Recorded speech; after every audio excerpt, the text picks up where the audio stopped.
ನನ್ನ ಕನಸು.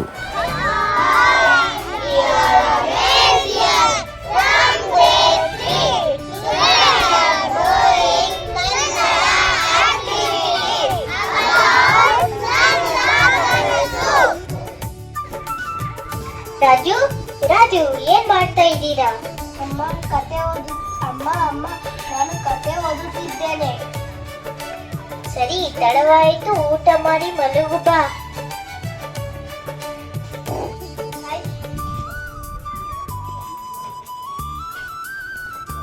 ಕನಸು ಪ್ರಾರಂಭವಾಯಿತು. ಒಂದು ದಟ್ಟವಾದ ಕಾಡು, ವಿಶಾಲ ಪ್ರದೇಶದಲ್ಲಿ ಬೆಳೆದಿರುವ ಎತ್ತರವಾದ ಗಿಡಗಳು, ಮರಗಳನ್ನು ಬಳಸಿ ಮುಗಿಲೆತ್ತರಕ್ಕೆ ಹಬ್ಬುತ್ತಿರುವ ಬಳ್ಳಿಗಳು, ಹಸಿರಿನ ನಡುವೆ ಬಣ್ಣದ ಚಿತ್ತಾರ ಮೂಡಿಸಿರುವ ಹೂ ಹಣ್ಣುಗಳು, ದುಂಬಿಯ ಝೇಂಕಾರ,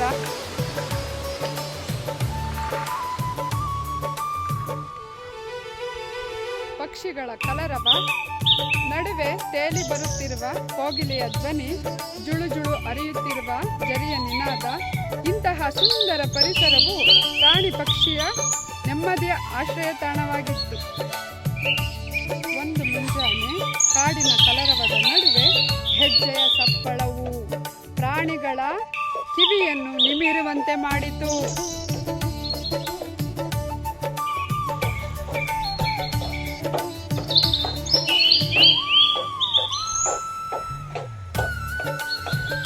ಏನೆಂದು ನೋಡುವಷ್ಟರಲ್ಲಿ ಮರದ ಬುಡಕ್ಕೆ ಬಿದ್ದ ಹೊಡೆತದಿಂದ ಪಕ್ಷಿಗಳು ಚೀರುತ್ತಾ ಹಾರಿದವು.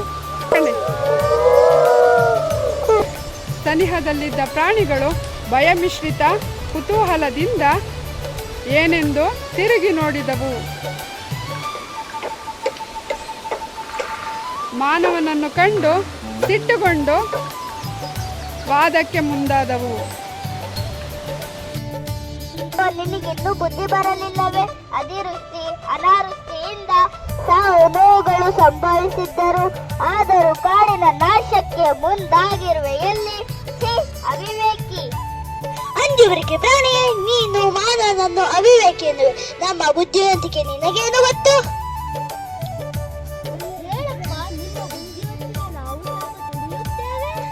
ಆಕಾಶದಲ್ಲಿ ಹಾರುವ ವಿಮಾನ, ನೀರಿನ ಮೇಲೆ ಚಲಿಸುವ ದೋಣಿ, ಹಡಗುಗಳನ್ನು ಸೃಷ್ಟಿಸಿದ್ದೇವೆ. ಇಷ್ಟೆಲ್ಲ ಸಾಕಲ್ಲವೇ ನಮ್ಮ ಬುದ್ಧಿವಂತಿಕೆಗಾಗಿ? ಹೇಳಪ್ಪ, ನಿಮ್ಮ ಬುದ್ಧಿವಂತಿಕೆ ನಾವು ಸ್ವಲ್ಪ ತಿಳಿಯುತ್ತೇವೆ.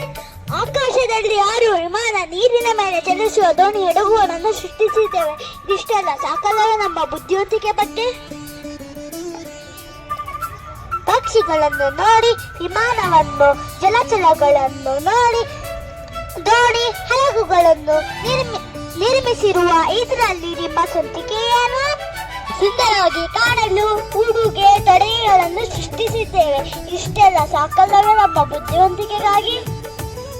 ಮೊದಲಿಗೆ ನಮ್ಮ ಚರ್ಮವನ್ನೇ ಧರಿಸುತ್ತಿದ್ದವನ್ನು ನೆನಪಿಸಿಕೊ. ನಿಮ್ಮ ಬಟ್ಟೆಯಲ್ಲಿ ಏನು ವಿಶೇಷ? ಪ್ರಾಣಿ ಪಕ್ಷಿ ಕೀಟಗಳ ಮೈ ಬಣ್ಣಕ್ಕೆ ಮನಸ್ಸೊಟ್ಟು ನಮ್ಮಂತೆ ಸುಂದರವಾಗಿ ಕಾಣಲು ಬಟ್ಟೆಗಳನ್ನು ಸಿದ್ಧಪಡಿಸಿರುವೆ. ನಮ್ಮದು ಸಹಜ ಸೌಂದರ್ಯ.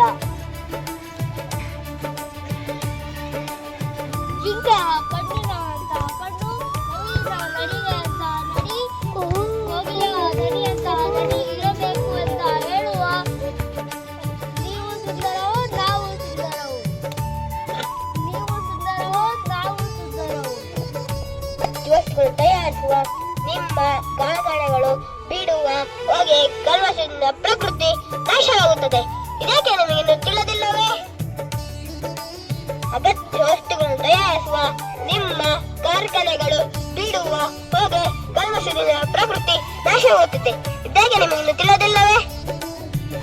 ಬಯಲಿನಲ್ಲಿ ವಾಸ ಮಾಡುವ ನಿಮಗೇನು ಗೊತ್ತು ನಾವು ಕಟ್ಟಿರುವ ಸುಂದರವಾದ ಮನೆಗಳ ಬಗ್ಗೆ?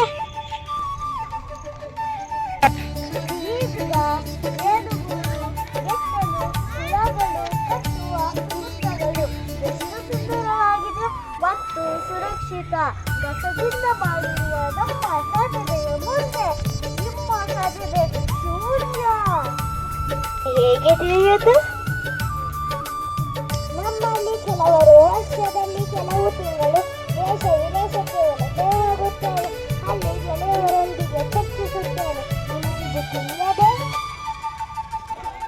ಏ ಮಾನವ, ನೀವೇನೇ ಮಾಡಿದ್ದರೂ ಮುಂದೆ ಮಾಡಿದ್ದರೂ ಅದು ಪ್ರಕೃತಿಯ ಪ್ರಭಾವದಿಂದ, ಪರಿಸರ ನಾಶದಿಂದ,